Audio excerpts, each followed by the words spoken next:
Hello दोस्तों, तो कैसे हैं आप लोग। होप सो आप सभी लोग फाइन होंगे। यह है हमारा प्रिंसिपल ऑफ मैनेजमेंट का पार्ट 2। पार्ट 1 अगर आपने नहीं देखा है तो पहले देख लीजिए, आई बटन पे आपको लिंक मिल जाएगी। तो बिना कोई टाइम वेस्ट किए चलिए आज का वीडियो शुरू करते हैं। इस वीडियो में हम पढ़ने वाले हैं थॉट्स ऑफ मैनेजमेंट। पहला थॉट है क्लासिकल थियरी का, यानी थॉट्स ऑफ क्लासिकल थियरी। अब ये थॉट्स ऑफ क्लासिकल थियरी क्या होता है, तो देखिए मैनेजमेंट के रिलेटेड जितने भी थॉट्स यानी जितने भी सोच 19th सेंचुरी के एंड में दिए गए थे उसे हम कहते हैं थॉट्स ऑफ क्लासिकल थियरी। अब मैम किसने किसने थॉट्स दिए थे, तो सर फ्रेडरिक टेलर ने, मैक्स वीबर ने, गिलब्रेथ ने, Henry Grant, Henry Fayol, Taylors, इन सभी लोगों ने यहाँ पर बहुत इम्पोर्टेंट कंट्रीब्यूशन दिया था। यहाँ पर जो फ्रेडरिक टेलर्स थे उनका कंट्रीब्यूशन तो कुछ ज़्यादा ही था। क्यों इतना ज़्यादा था? क्योंकि इन्होंने क्लासिकल थियरी के अंदर साइंटिफिक मैनेजमेंट के प्रिंसिपल्स दिए थे। और ये जो साइंटिफिक मैनेजमेंट के प्रिंसिपल्स हैं, इनके हिसाब से सारा काम साइंस के तरीके से होना चाहिए, यानी कि साइंटिफिकली होना चाहिए। ठीक है, सब साइंटिफिकली होना चाहिए, लेकिन ये साइंटिफिकली क्या होता है तो समझ लीजिए, मुझे अपने एक एम्प्लॉय को काम देना है कि तुम मुझे 2 दिन में ये प्रोजेक्ट करके दो। तो पहले मुझे खुद साइंटिफिकली सोचना चाहिए कि क्या वो 2 दिन में वो काम करके दे सकता है या नहीं। पहले जब भी एम्प्लॉयज़ को काम दिया जाता था तो बिना कुछ सोचे समझे यूं ही अपने मन से दे दिया जाता था। उसे तो हम कहते थे traditional method. But scientific management के अनुसार आपको सारा काम साइंस के तरीके से करना है, यानी सोच समझ के करना है। अब ये साइंटिफिक मैनेजमेंट की वजह से हुआ क्या, तो मैनेजमेंट और भी अच्छा हो गया। वर्कर्स लोग का वेज भी बढ़ने लगा। सभी लोगों को अपनी रिस्पॉन्सिबिलिटी और अच्छे से समझ आने लगी।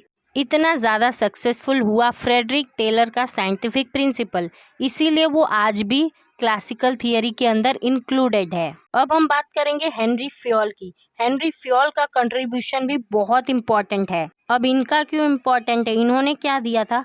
इन्होंने भी दिया था जनरल प्रिंसिपल ऑफ मैनेजमेंट। जैसे टेलर ने दिया था साइंटिफिक प्रिंसिपल ऑफ मैनेजमेंट, इन्होंने दिया था जनरल प्रिंसिपल ऑफ मैनेजमेंट। अब इसके अंदर क्या किया था, इन्होंने लेवल बना दिया था कि सबको इस लेवल के हिसाब से ही काम करना है। तो इस तरह से इनका भी कंट्रीब्यूशन बहुत ज़्यादा था। इसके अलावा मैक्स वीबर का भी कंट्रीब्यूशन बहुत ज़्यादा इम्पोर्टेंट है।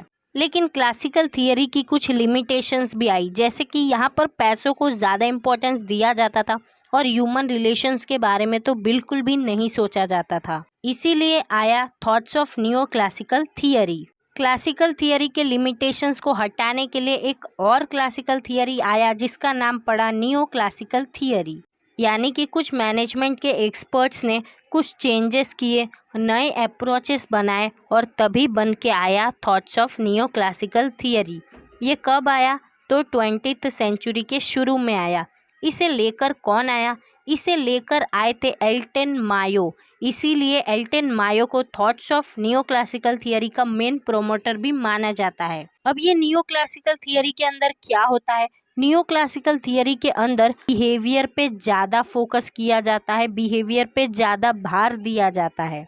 मीन्स आपको काम करते समय अपना बिहेवियर बहुत अच्छा रखना है। अब देखिए मैनेजमेंट तो एक ग्रुप एक्टिविटी है, यहाँ पर तो सब मिलजुल के काम करते हैं, तो उस समय भी ग्रुप में भी आपको बहुत अच्छा बिहेव करना है। इसके अलावा नियो क्लासिकल थियरी में और क्या होता था, तो यहाँ पर इनफॉर्मल ऑर्गेनाइजेशन को ज़्यादा बढ़ावा दिया जाता था, ह्यूमन रिलेशन को देखा जाता था, ह्यूमन के बिहेवियर को देखा जाता था, उन्हें किस तरह से मोटिवेट करें ये सब देखा जाता था। अब ये सवाल आता है कि नियो क्लासिकल थियरी के अंदर किन किन लोगों ने कंट्रीब्यूशन दिया था, तो इसके अंदर कंट्रीब्यूशन देने वालों का नाम है Elton Mayo, Herzberg, Rensis Likert, Chris Argyris, MC Gregor and मस्लाउ।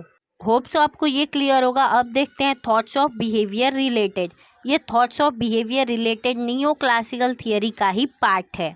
अब आपको तो पता ही है कि मैनेजमेंट एक ऐसी कला है जिसकी हेल्प से हम दूसरों से काम करवा सकते हैं। अब आप दूसरों से काम करवा रहे हो तो ये भी बहुत ज़्यादा ज़रूरी है कि आप उसके बारे में सोचो, आप उनके साथ अच्छा रिलेशन रखो। तो यहाँ पर भी किन किन बातों पे जोर दिया जाता था?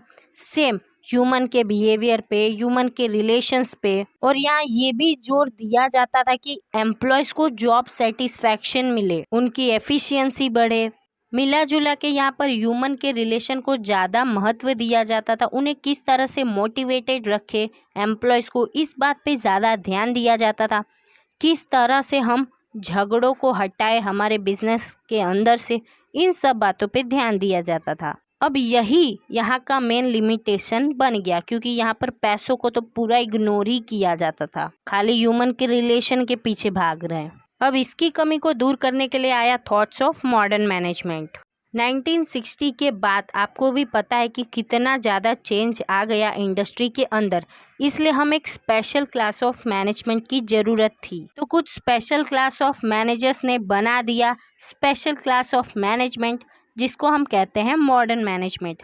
यहाँ पर जो मैनेजर्स थे उन्हें सिर्फ मैनेजमेंट का ही नॉलेज नहीं था, उन्हें psychology, social studies, statistics, mathematics, computer, IT, इन सब का भी नॉलेज था। अब ये मॉडर्न मैनेजमेंट के अंदर किन किन लोगों ने अपना कंट्रीब्यूशन दिया था, तो उन लोगों का नाम है Koontz O'Donnell, George R Terry, Peter F Drucker, William Ouchi, C K Prahalad, इन सारे लोगों ने।